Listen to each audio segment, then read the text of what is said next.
ইউনূসকে মারিয়ে দেওয়া উচিত। আগে আমার দেশকে অপমান করেছে, কোনো ছাড়াছাড়ির ব্যাপার নেই। আমাদের এজেন্সি দিয়ে আমাদের অনেক রকম লোক আছে যারা ইউনূসকে মারতে পারে। আমি মনে করি এটাকে মেরে দেওয়া উচিত। খেতে দেবো না, অনাহারে দিন কাটাবি। দুদিন লাগবে 48 ঘন্টা। যেদিন ভারতবর্ষ ইচ্ছা করে 48 ঘন্টার মধ্যে বাংলাদেশ ইউনূসের বাবার যেখানে কবর আছে সেই কবরে ঢুকে যাবে। এটা বরদাস্ত সহ্য করা যায় না। ভারতীয় হিসাবে, বাঙালি হিসাবে, হিন্দু হিসাবে, সনাতনী হিসাবে এদের এই অসভ্যতা, বর্বরতা, নোংরামো, বাঁদরামো এটা বরদাস্ত করা যায় না।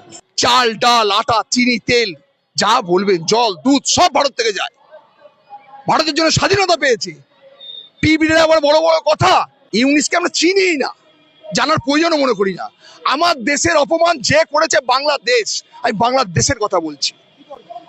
বাংলাদেশকে খাবার যেখান থেকে পণ্য সামগ্রী যায়, আমরা নরেন্দ্র মোদীজিকে বলে, ভারত সরকারকে বলে খাবার যা বন্ধ করে দেবো। তারপর দেখি কত ধানে কত চাল। আজকে মহিলারা বাজারে যাবেন না, জামাতে ইসলামী লোকেরা মাইক নিয়ে ফুঁকছে আর তাকে পুলিশ ধরছে না। মানে জামাতে ইসলামীর বাবার জামা আর ছেলের পায়জামা পরে যেভাবে বাংলাদেশকে তছনছ করছে, হিন্দুদেরকে মেরে তাড়াচ্ছে, সনাতনী লোকনাথ ঠাকুর থেকে নিয়ে আপনার মা কালী মন্দির থেকে নিয়ে সমস্ত রকম ইস্কনের মন্দির সব ভেঙে দিচ্ছে, লুট হচ্ছে। হ্যাঁ, ওটা আমরা দেখেছিলাম একবার আমেরিকা যখন আফগানিস্তানের উপরে হামলা করেছিল, তো কিছু মুসলমান তলোয়ার নিয়ে ওই জাহাজকে, ফাইটার প্লেনকে তাড়া করছিল। তো ওরকমই ইউনূস আছে। তো ইউনূস যেটা করছে ওটা সিম্বলিক, ওটা দেখাচ্ছে যে আমরা মুসলমানরা যেখানে সংখ্যা আমাদের বাড়বে ওখানে কোনো অন্য ধর্মের লোককে থাকতে দেব না। আমি তো বলছি ইউনূস থেকে শিক্ষা নেওয়া দরকার আছে ভারতবর্ষে সনাতনী হিন্দুদেরকে। এখানে কেন আমরা মুসলমানদেরকে থাকতে দেব? ভারতবর্ষকে হিন্দু রাষ্ট্র করবো না কেন?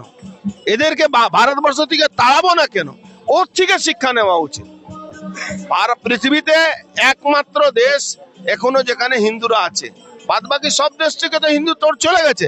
অখণ্ড ভারতের কথা বলি আমরা, কিন্তু অখণ্ড ভারত আছেটা কোথায়? ইউনূসের কিছু করার নেই। ইউনূস জামাতের হাতে খেলছে। সেখানকার যারা ধর্মান্ধ মানুষ, ভারত বিরোধী, হিন্দু বিরোধী যে মানুষ, তাদের হাতের পুতুল হয়ে গেছে ইউনূস। যে 1971-এর পরে 50 বছরের অতিক্রম করেছে, ওই চট্টগ্রামের দিকে নাকি পাকিস্তানের জাহাজ আছে। ওরা যেন মনে না করে, বাধ্য না করায় ভারতবর্ষকে, তা নাহলে ওদের এমন তুলোধনা করা হবে আগামী 50 বছরের ভাঙা মাজা নিয়ে উঠে দাঁড়াতে পারবে না।